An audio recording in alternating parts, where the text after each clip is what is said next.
I got an admission. That might have been your best one ever. That was pretty impressive. I have an admission. God, it pains me to say this. I think I criminally underrated the run game for the Philadelphia Eagles.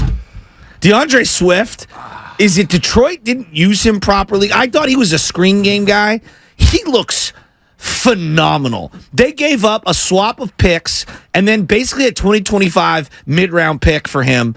Howie Roseman. I was going to say, is he the best GM in football? Well, it's interesting. Blankenship, undrafted. Right. Balling. Jalen Carter fell to them. Right. Balling. I think balling. I think there was a smear campaign, and I think Philadelphia did it to get Jalen Carter. How did he fall to number 10? He was the number 1 pick in the mock draft all season long. And couple situations happened in Georgia. Yeah, the reckless driving. And Howie Roseman was like, oh, I'll take him. Oh, he lost Javon Hargrave. Boop. Here's Jalen Carter. He's going to be a 10-year pro, and he's going to be an all-pro for many, many years. Did you see that hit? Yes. And then he got up celebrating, and the ball, it reminded me of Dante Whitner. I mean, he was celebrating, and the guy hadn't even hit the ground yet. So the trenches. Oh, such a big hit. The trenches. They look phenomenal. Look, we have our beef with the fan base. Yeah. But as far as the players on the field, they're the way they move for A.J. Brown. Think about how they got A.J. Brown. What'd you think of his yellow shoes? What's that? The yellow-green shoes. Hey, the kids love that. The kids love it. The kids love it. And you knew they were going to get on the ball on Monday Night Football. They didn't even use Devontae Smith yesterday. No. Dallas Goedert, right in the middle, 5 yards, 7 yards, possession tight end. They got another tight end now. Their roster is excellent. Really good. And I'm glad you brought up Howie Roseman in terms of like I think John Lynch is excellent, but you can also admire how another team is built. And we've talked a lot about like draft and develop, free agency, and trades. Look at how they've built their team. It really reminds me a lot of the Niners. It's a really good team. A really good team. So, look, as we say, good morning to everybody out there getting off their graveyard shift. If you're at work, what is happening? Good morning to everybody getting ready for work. Drive safely. I had no idea it was going to be ready this morning. What happened with your tires? You came in here and you said your tires. I heard you on a crossover, and I was like, yeah, I got a ball tire. So my father-in-law basically, Oleg Novikov, was like, man, your tire's a little bald here on the right side. And I looked. Is he a car guy? Yeah, he's a mechanic. I'm not a car guy. Yeah, Are you a car guy? I know you guys were searching for the word mechanic. I'm not a mechanic. I don't know about parts. Yeah, I don't know anything. I know how to change a flat tire. Really? Oh, yeah, absolutely. I don't think I could do that. I could get down and change a flat tire, put the jack under the car, jack it up, change the tire. Okay. I don't know how to change oil. I have before. Yeah, I don't know any of It's a little hard, but I just have people do it for me. It's that season where you may need to get new tires because these freeways in the Bay Area is nasty. So I was kind of skirting around this morning trying to drive safely. I'm like, oh, boy, here we go with the wet weather. I kind of like it, though. I liked it. The air felt good. It did. It felt good. I had windows down. I was breathing it in. It was great. No, it felt great. With 5% of my tire filled. It felt great. And Scott and the Eagles felt great because that's the match. And everybody, I got a couple texts from people saying, oh, Philly, Jalen Hurts don't look that good. I said, you don't need to look at. Actually, Tucker loved me yesterday. He goes, boy, do the Niners need to be playing at their best right now? I don't need them playing at their best right now. No. They need to peak in December. Yeah. January. Were the Kansas City Chiefs the best team in football in the first month? This is like extended preseason right now we're watching. And right now, Philadelphia's trying to figure it out with their new offensive coordinator and their new defensive coordinator. There's some huge holes for that guy to run through yesterday. Huge holes. But he looks very decisive. They ran for 200 yards. As a team, they ran for 5 yards a carry. And there's something about DeAndre Swift going back home to the city of Philadelphia where he played his high school football. People forget. Great. He was at the University of Georgia.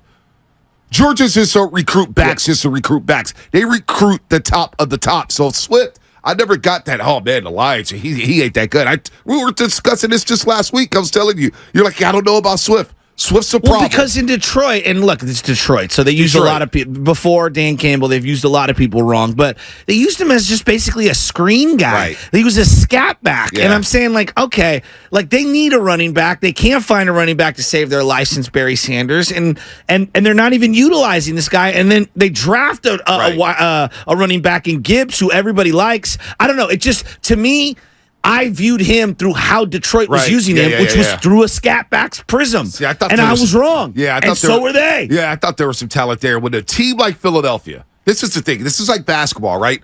When the top of the top, when the Warriors, when the Lakers, when the Nuggets, when the Celtics, when, the Miami Heat, when they inquire on a player and they trade for a player, it makes me personally raise my eyebrows, just like the Dodgers. Yeah. In baseball, we saw it. Yeah. All of a sudden, the Dodgers are saying, you know what? Let's see what's happening with Lance Lynn. Let's see if we can correct him and redirect his season to a net positive. And they did that, right? Chris Taylor only works for the Dodgers. Only works for the Dodgers. I know. So the top of the stuff, this is old school Niners stuff in the 90s. That's a good point. When they would sign a player, you're thinking, oh, they could get the most out of this guy. Yeah. And that's the Philadelphia Eagles right now. To go in on DeAndre Swift, to go in on A.J. Brown. Yes, this NFC is coming down to a two-team race. And December 3rd will be for home field advantage. It will be. December 3rd is, are Shasky and Bonte going back to Philadelphia in January?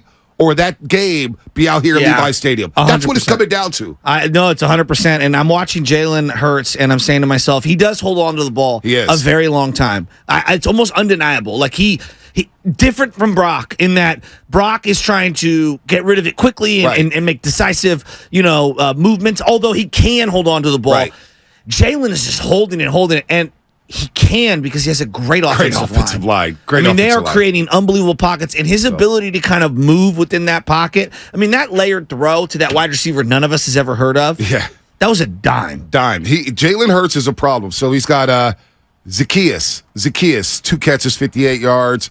Look, Jack Stoll's a backup tight end. Kenneth Gainwell ran well against the Niners in the NFC Championship game. He did. It comes out of this, Gainwell Shasky. killed us. It comes out of this.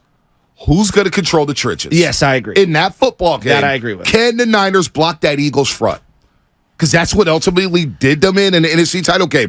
They got Brock Purdy hurt because they couldn't block. Interior players in the NFL right now, do you know who 1 and 2 are in terms of pressures? Is one of them Javon Hargrave? Javon Hargrave, number 1. Is Aaron Donald number 2? No. Because he was dominant last night at Cincinnati, even though they lost. Number 2. Yeah, I know. Jalen So Carter. if you're Philadelphia, right, and the Niners, look, they benefit from that because they bring in Javon Hargrave. They needed it, right? They needed interior pressure. Let me tell you what Philadelphia fans are telling me right now.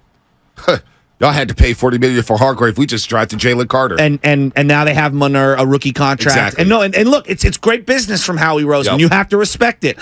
But I would say this: the Niners desperately needed that guy in the middle of their defense because they're paying Nick Bosa premium money, and to get the most out of all of these contracts on the line, you got to bring Javon Hargrave in. So good morning, everybody on the Comcast Business I think Text it line. helps both teams. It helps both teams, no doubt. Twitch, YouTube, powered by First NorCal Credit Union. Good morning to everybody out there on YouTube listening to us this morning or watching us on YouTube and Twitch. We appreciate everybody out there on this Tuesday morning. They threaded the needle of what the Niners tried to do with DeForest Buckner, where they were like, hey, you go and we'll draft your replacement. Right. Now, they had the pick from the A.J. Brown thing and moving it around and stuff, and so they had an extra pick, so they get that 10th pick, I believe. Yeah, 10th pick. Whose was that 10th pick? Could have been Tennessee. I don't know. They made a slew of picks. They dropped back. I remember in the one draft. Anyway, point being is they had that first rounder, which was going to be a top 10 pick, and they were like, all right, we'll let Javon Hargrave leave. We'll get the comp pick in the middle rounds because he leaves as a high-priced free agent, and we'll draft his replacement. The Niners did that, and they got, obviously, Mook Dog. So they drafted Jalen Carter 9 overall from Carolina via Chicago. There you go. Okay. And look, Mook Dog, Javon Kinlaw was never going to be a top 10 pick because of the risk of with his injuries. Yeah. Jalen Carter should have been a top 3 pick. Should have been the number 1 pick overall. Now, obviously, obviously, Carolina goes to Bryce Young. Houston goes C.J. Stroud, which looks really good. You got to wonder if Houston's going to be happy with Will Anderson Jr. He made an impact on Sunday, but the fact that he dropped to 9, like, what if Seattle would have? I thought Seattle was drafted Jalen Carter. Because of the character concerns, I know Detroit was scared because they didn't think they had the infrastructure to deal with it. And I think Philadelphia was uniquely qualified with all of those older guys, like Fletcher Cox being in the room with him. Think about the Raiders. They took Tyree Wilson. Has Tyree Wilson even played a game yet? Was he active on Sunday Night Football? Yeah, he played. He's had like a flu or something last week. Dude, he's so good you can't even notice him. Yeah, no. So Jalen Carter finishes that. So as Niner fans, 888-957-9570, watch the Eagles. What was your impression? They will get better. They're in a bit of a Super Bowl hangover. They're starting to figure it out. They covered a spread yesterday. I fear but they AJ. Have new coordinators who are there trying to work in, but they got a powerful running game, and they want to control the line of scrimmage. So can that 49ers offensive line control the line of scrimmage?